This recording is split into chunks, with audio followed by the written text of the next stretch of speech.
And we will stay tuned. Another decision day on Thursday, and then Monday is the last scheduled, but it's quite likely the court will have yet another decision day next week. So we'll be watching very closely.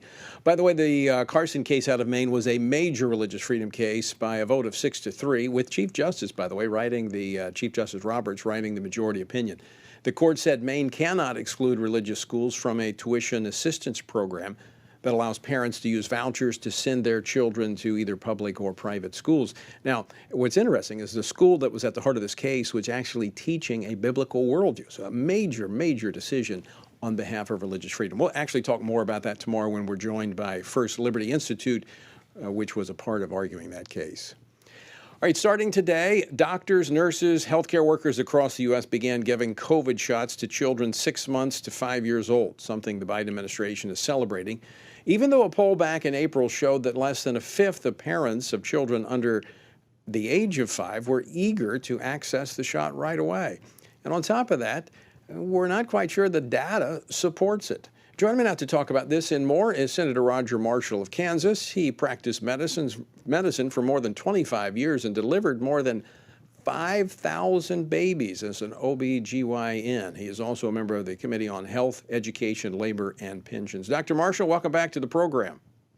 Tony, great to be with you. Sounds like we got a great show ahead of us, some great topics, and you got some more great guests after me.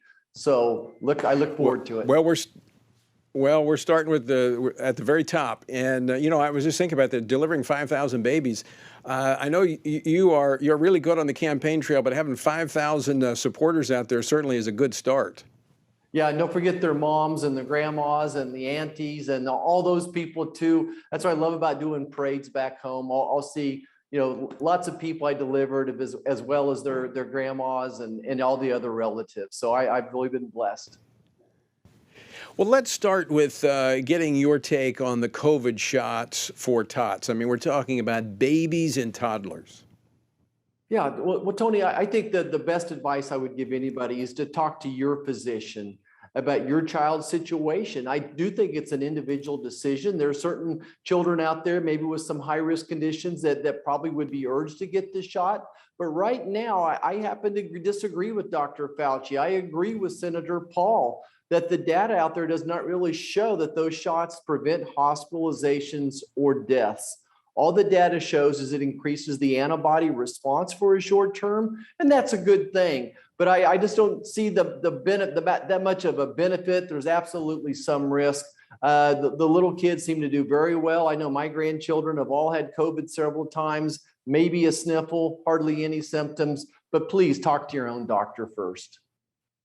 Yeah, I think it's better to talk to your doctor than get advice from politicians in Washington. Let's talk about something else. In your questioning of Dr. Fauci, you and Congressman Jordan of Ohio have talked about there's a cover-up of the connection between the lab in which this virus leaked out of, and there's a paper trail that shows this. But despite that, and despite the fact that it appears that there's being efforts to block that information coming to the public, Dr. Fauci and his organization is continuing to give taxpayer dollars to the Communist Party of China. Right, Tony. There's a paper trail. There's also a money trail, and the money trail to China continues. And I would just tell everybody that using American dollars to do research on gain-of-function studies is like doing nuclear weapon research with Iran. The big difference here, though, is that this virus has killed over 1 million Americans. So I can't imagine why we want to continue to throw dollars over there to help them do more development of these viruses when they haven't shared information from previous studies as well. There's rules out there that says that they have to share that data. They're not doing it. So I don't know how Fauci justifies continuing to fund any research in China. And it's just a horrible national security idea. I mean, Dr. Marshall, I think I can speak for most of our listeners and viewers.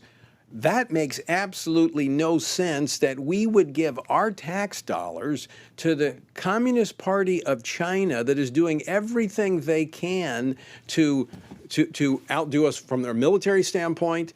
They're engaged in espionage when it comes to our technology. I mean, they are not our friends. Why would we give them money to do gain of function, to advance these viruses that can be used for deadly purposes? Whether it's accidental or it's intentional, the results are the same. Right, Tony. And why won't the national media ask the president these same tough questions that you're asking right now? How can he justify giving money to China? You rattled off several facts. The cybersecurity issues, the continued attacks from China. 90% of the fentanyl that's coming into this country and killing 200 Americans every day. The precursors are made in China as well. They're working hand in glove with the cartel in Mexico. But again, this is worse than flirting with nuclear weapons, much more powerful as we now know. There's no reason that he can justify doing this. I want to switch gears here for just a moment because I've noticed this pattern in Washington, D.C. When someone like you, who stands up and speaks for the American people, asking tough questions, the media all of a sudden comes after you. And I saw this piece out of Huffington Post. Now, consider the source. But I had Al Franken's replacement in the Senate, Tina Smith, questioning you on issues of the abortion pill.